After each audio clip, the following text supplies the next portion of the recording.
Señor contador Ismael Hernández Veras, del gobernador del estado de Durango, diputado Jorge Herrera Delgado, presidente de la Gran Comisión del Honorable Congreso del Estado, magistrado Apolonio Betancur Ruiz, presidente del Tribunal Superior de Justicia del estado de Durango, señor Carlos Aguilera Andrade, presidente municipal de Lerdo, general de brigada Moisés Melo García, comandante de la 10ª Zona Militar, muy estimadas y muy estimados doctoras, doctores, enfermeras, enfermeros del ISSSTE, amigas y amigos. En primer lugar, gobernador, agradezco su hospitalidad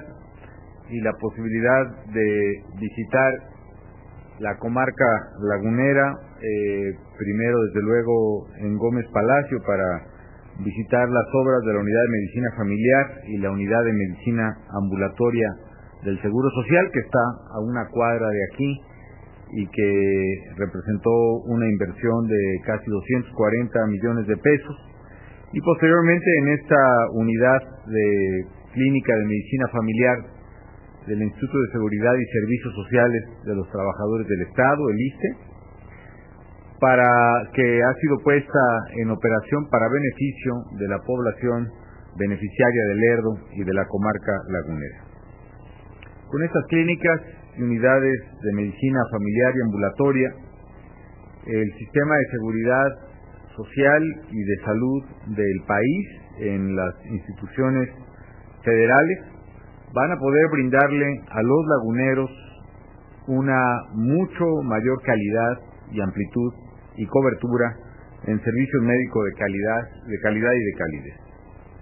Estas dos obras implican una inversión cercana a los 300 millones de pesos y forman parte, desde luego, de la serie de unidades de medicina familiar que el gobierno federal ha decidido acelerar el fin de su construcción y puesta en marcha con el objetivo de poder brindar una cobertura más amplia a la población, particularmente en estos momentos de dificultad y de emergencia sanitaria. Quiero reiterar a los duranguenses y a todos los mexicanos que en esta emergencia derivada del brote del virus de la influenza H1N1, la atención en las clínicas, unidades, hospitales del sistema de salud es y será atención abierta para todo público, para, independientemente de su condición de beneficiario o no, para atender precisamente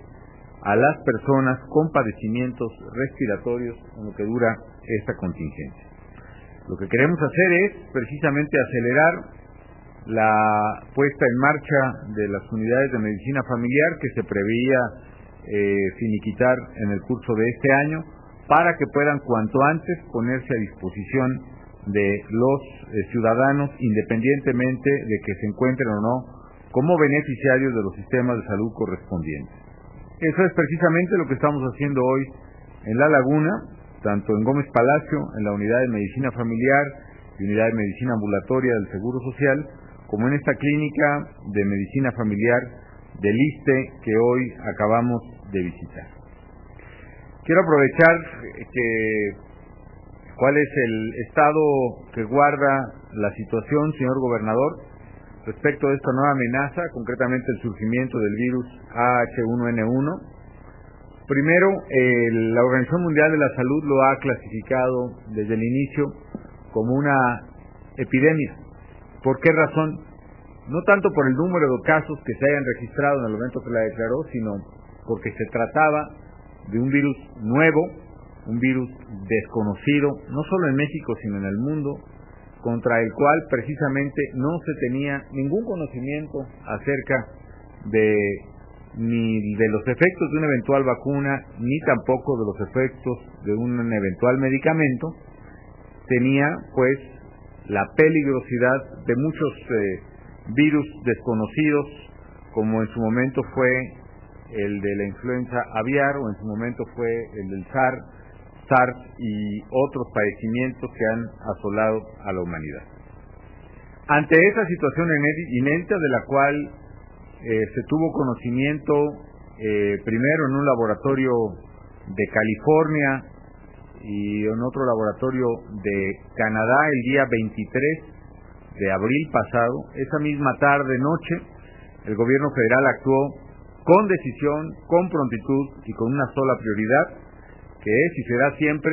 proteger la salud y la vida de los mexicanos. Afortunadamente, gracias al sistema de transparencia e información que se estableció, pudimos tener control y seguimiento de todos los casos posibles, por lo menos los casos que estaban llegando tanto al Instituto Mexicano del Seguro Social como al ISSSTE y la mayoría de las unidades de medicina familiar o las clínicas de los sistemas de salud estatales, como es el caso desde luego de Durango, y quiero agradecer la transparencia y la apertura de los sistemas de salud estatales que nos ha permitido recopilar más información y a la vez actuar con mayor precisión. Esta acción nos permitió saber con rapidez algo muy importante. Primero, que esta enfermedad es curable, es decir, en los casos detectados de presencia del virus, tanto en pacientes como en examen de laboratorio, pudimos averiguar de que respondía positivamente a los antivirales existentes, no a todos, pero sí fundamentalmente a dos respecto del virus del influenza. Fundamentalmente el medicamento que más disponíamos en el país, el Tamiflu, que implicaba una reserva estratégica de 1 millón de tratamientos que afortunadamente fue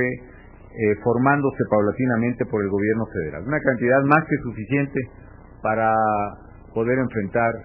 el virus. Este medicamento, el oseltamivir, lo mismo que el otro antiviral eficaz que demostró su eficacia contra el virus, el zanamivir, cuya existencia está en poder del gobierno federal y de sus instituciones, entre ellos el ISSSTE, nos permitió actuar rápidamente en el caso del brote. Segundo, pudimos también observar el comportamiento y la velocidad de propagación del virus, lo cual llevó al gobierno mexicano a tomar una serie de decisiones que nos permitieron cortar de manera fundamental la velocidad de expansión del virus. Es decir, al haber suspendido las actividades escolares y económicas habituales de los mexicanos, las no esenciales, pudimos cortar lo que se llama la R0, la velocidad de propagación del virus, y con ello, como ya lo ha señalado la Organización Panamericana de la Salud, México evitó que ocurrieran en nuestro territorio, como era incluso pronosticable, un rango de por lo menos 8,000 fallecimientos de mexicanos. Por desgracia ha habido un número considerable, 58 fallecimientos hasta ayer, aunque también las investigaciones que hemos hecho gracias a la transparencia con la que se ha manejado el sistema de salud nos ha permitido averiguar que una buena parte de ellos, más del 95% de los casos de fallecimiento, obedecen a personas que presentaron la sintomatología antes de que se supiera la existencia del virus y que en consecuencia no recibieron el tratamiento específico o no lo recibieron a tiempo. De los casos restantes también estamos viendo que se ha presentado precisamente casos asociados a una aplicación posterior a la ventana de oportunidad que se presenta en las primeras 72 horas de sintomatología para la eficacia de los medicamentos. También hemos podido con estas acciones colaborar con un desafío de carácter global. ¿Por qué razón?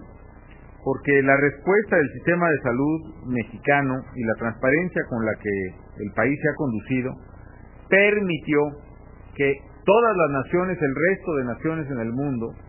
pudieran tomar a tiempo las acciones preventivas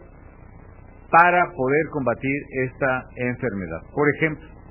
la alerta sanitaria dada por México permite que gente como ustedes, doctores, doctoras, enfermeras, enfermeros, cada vez que llega un paciente con sintomatología de enfermedades respiratorias, no es ya la misma atención o interés que se le presta. A sabedores de la existencia de un virus, la detección y el diagnóstico en cada paciente se hace de manera diferente, se hace de manera más específica, se hace un cuadro mucho más completo y sobre todo la alerta permite al médico poder diagnosticar o asumir un diagnóstico y establecer un tratamiento más específico, que eso ha permitido una reducción considerable en el caso de pacientes contagiados y en el caso de fallecimientos, no solo en México, insisto, sino también en el mundo. porque cada paciente fue analizado, si se me permite, con una perspectiva diferente y mucho más focalizada, al saberse del comportamiento de este virus. Hoy, la situación, por fortuna, ha empezado a estabilizarse. Quiero decirles que también los estudios que viene haciendo la Secretaría de Salud y diversas áreas del gobierno federal, incluyendo la propia oficina de la presidencia, nos han permitido estimar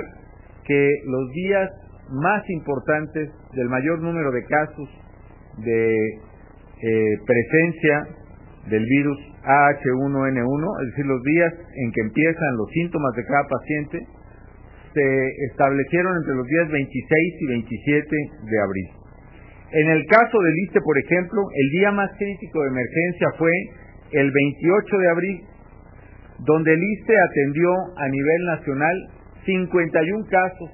posibles de influenza AH1N1 y literalmente miles de casos de cuadro de enfermedades respiratorias, que afortunadamente una buena parte de ellos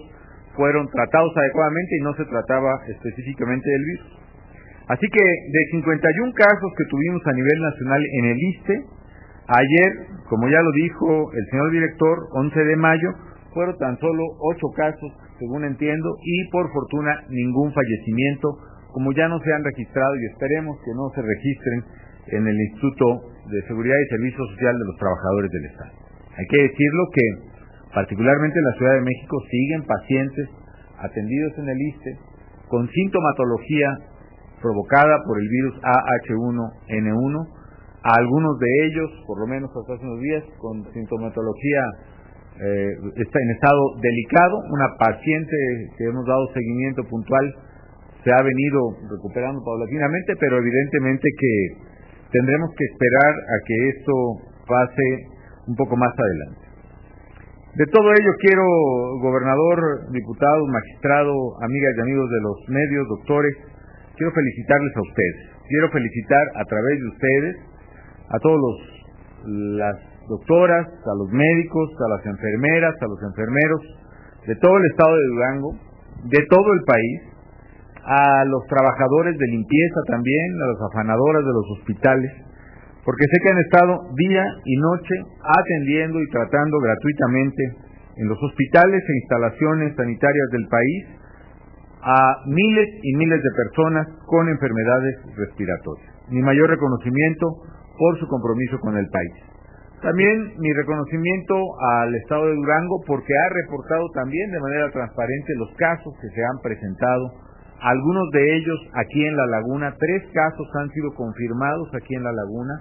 lo cual nos lleva a decirle a los laguneros, a los duranguenses, que no bajemos la guardia, que efectivamente se está reduciendo el número de casos, que efectivamente se está reduciendo significativamente el número de fallecimientos, pero el virus sigue ahí, el virus sigue propagándose y debemos extremar los cuidados para evitar su propagación o para ir cuanto antes al médico a la aparición de los primeros síntomas. Las medidas preventivas que han sido recomendadas desde siempre por las autoridades sanitarias competentes en México y en el mundo son, creo que las más importantes, son más fáciles de seguir. Por ejemplo, lavarse las manos frecuentemente. ¿Por qué razón? Porque una persona portadora del virus, que a la hora que se toca la nariz o la boca o que estornuda o tose sobre la mano y coloca esa mano en un barandal, en un soporte de un transporte público, en un botón de un elevador, en el teclado de una computadora, etcétera, etcétera, es ahí precisamente donde se da la transmisión, y cuando el que recibe esa transmisión se toca a su vez la nariz o la boca, eso provoca precisamente el contagio. Por eso quizá la regla más importante es lavarse las manos. Por eso también es importante estornudar sobre un pañuelo y si no está a la disposición sobre la parte interna del codo. Y reglas simples como esta han permitido a México reducir considerablemente la propagación de este virus. También quiero decir que México ha recibido el reconocimiento de países como Estados Unidos, como Corea, como reconocimiento de la propia Organización Mundial de la Salud.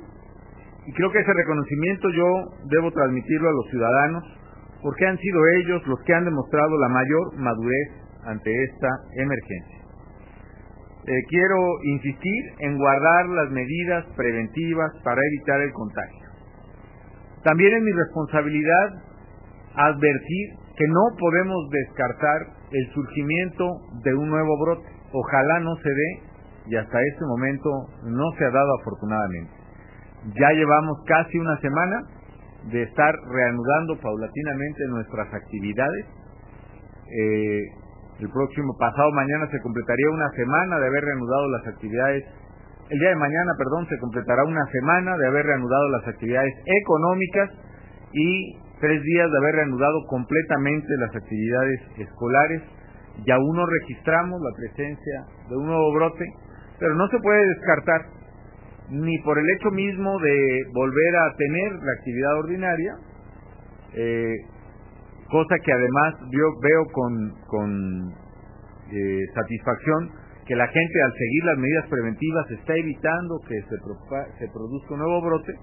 O no podemos descartar que pueda presentarse, por ejemplo, cuando cambia abruptamente la temperatura hacia el invierno, puede presentarse un nuevo brote, o bien por el solo comportamiento del virus, que así como tuvo una mutación en algún lugar del mundo, ni siquiera se ha demostrado que haya sido en México,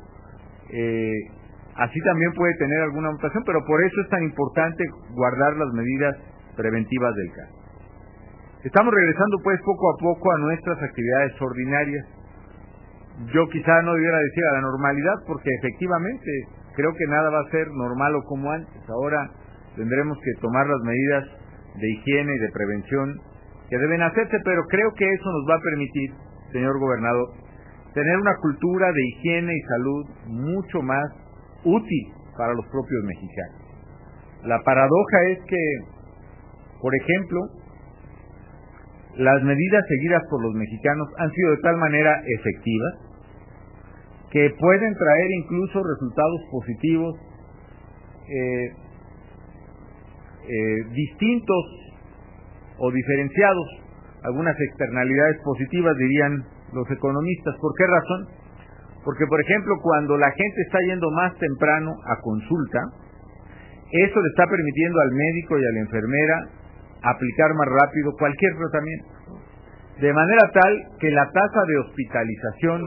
que registramos por enfermedades respiratorias en una de las 2 instituciones públicas más importantes, el IMSS y el Seguro Social, en las 2 se ha observado este fenómeno. Pero si, por ejemplo, la tasa, el promedio de días de hospitalización de un enfermo de enfermedades respiratorias era de más o menos 9 días en promedio de estancia, hoy el promedio de duración de estancia en una cama hospitalaria es de menos de 2 días. Es decir, se actúa más rápido, se alivia más pronto los pacientes. Otro factor que estamos registrando es que mucha gente que ordinariamente padece y en ocasiones fallece por enfermedades respiratorias, se está atendiendo, gracias a la emergencia, de una manera que tal vez no se hubiera atendido, no hubiera acudido al médico en circunstancias ordinarias. Y eso probablemente repercuta también en una reducción de fallecimientos respecto de enfermedades respiratorias en general. Es decir, debemos recordar que en México, por influenza tipo A, ni siquiera la influenza extraordinaria esta que tenemos, sino la influenza estacional, se calcula, según el INEGI, que al año mueren 12,000 personas por influenza tipo A. En Estados Unidos se calcula que mueren al año 36,000 personas por influenza tipo A. En el caso de México, desde que duró la contingencia, llevamos un seguimiento de los casos de fallecimiento por influenza tipo A. Y por decirles un dato, en el Seguro Social únicamente se han registrado 2 fallecimientos por influenza tipo A, y creo que en el ISSSTE no se ha registrado ningún fallecimiento por influenza tipo A. ¿Por qué razón? Otra vez, porque las medidas de alerta sanitaria están permitiendo al sistema de salud actuar a su máxima capacidad. Y otra más, Hay expertos que consideran que la práctica reiterada del aseo de manos, por ejemplo, nos va a ayudar. Habrá que esperar desde luego los datos, pero también el número de padecimientos gastrointestinales que se derivan precisamente de una falta de higiene. Hay buenas noticias también en esta coyuntura tan adversa que nos ha tocado vivir. Ayer, por ejemplo, presentamos a nivel mundial un avance fundamental de la ciencia mexicana y de la medicina mexicana. Se presentó la primera fase del mapa del genoma de los mexicanos, un estudio del Instituto Nacional de Medicina Genómica que, entre muchas otras cosas, colaborará con la ciencia para avanzar en la prevención y combate mucho más oportuno de enfermedades crónico-degenerativas más propicias a sufrir por nuestro pueblo. Con el estudio del genoma de los mexicanos, México se suma a un grupo de naciones pioneras, punteras en el desarrollo de la medicina genómica, la medicina predictiva, que será la medicina del tercer milenio. Y es México el primer país en desarrollo que ha descifrado el perfil genómico de una parte de su población. Como ustedes saben, desde ayer este trabajo está a disposición de científicos de todo el mundo a través de Internet, y este proyecto en sus resultados mejorará y acelerará las investigaciones de medicina. Ello contribuirá, por ejemplo, a identificar cuáles son las poblaciones de mayor riesgo para ciertas enfermedades, a identificar los marcadores genéticos de riesgo para desarrollo de enfermedades como la diabetes, la hipertensión, la obesidad, el cáncer o algunos tipos de infecciones. Amigas y amigos de Durango, de Lerdo, esta coyuntura, la emergencia sanitaria derivada de la epidemia del virus de la influenza H1N1, dentro de su adversidad, yo también valoro que ha unido a los mexicanos. Y nuevamente, como lo hemos sostenido de manera reiterada, la unidad de los mexicanos es una verdadera fortaleza. La unidad de los mexicanos es una fortaleza que nos permite enfrentar y superar las adversidades. Mantengamos la unidad en torno a compromisos claros y firmes con la salud de todos los mexicanos. Y desde luego, el gobierno federal, en lo que le corresponde, está decidido a avanzar en ese rumbo. Además de las inversiones que hoy hemos visitado y que están siendo puestas al servicio de los ciudadanos de la comarca lagunera del estado de Durango, también para este año el presupuesto del ramo destinado a salud en el estado es de más de 1,000 millones de pesos, sin considerar el presupuesto que se ha dado a los hospitales que ha señalado el señor gobernador, como el Hospital de Alta Especialidad de Durango o el Hospital General aquí mismo de Lerdo. Así que estamos refrendando nuestro compromiso con la salud de los duranguenses y con la salud de los mexicanos. Queremos reforzar al Sistema Nacional de Salud, con clínicas familiares como esta del ISSSTE, como unidades de medicina ambulatoria y familiar como el Seguro Social, que hemos visitado hace un momento aquí en el vecino municipio de Gómez Palacio. Sé que fortaleciendo el sistema de salud estamos en la ruta correcta para lograr la plena cobertura universal de todos los mexicanos antes de que termine esta administración, pero además para enfrentar contingencias y nuevos retos en materia de salud pública. Agradezco nuevamente a todo el personal de salud del país, específicamente al personal del ISSSTE, que se ha mostrado una enorme responsabilidad y generosidad con los demás, e invito a todos los duranguenses y a los mexicanos a no bajar la guardia y a seguir con las medidas preventivas establecidas por las autoridades de salud hasta que logremos erradicar como una amenaza permanente a la salud de los mexicanos este y otros padecimientos epidémicos. Unidos y siguiendo las medidas preventivas indicadas por la autoridad, sé que saldremos adelante como lo estamos haciendo hasta ahora. Muchísimas gracias.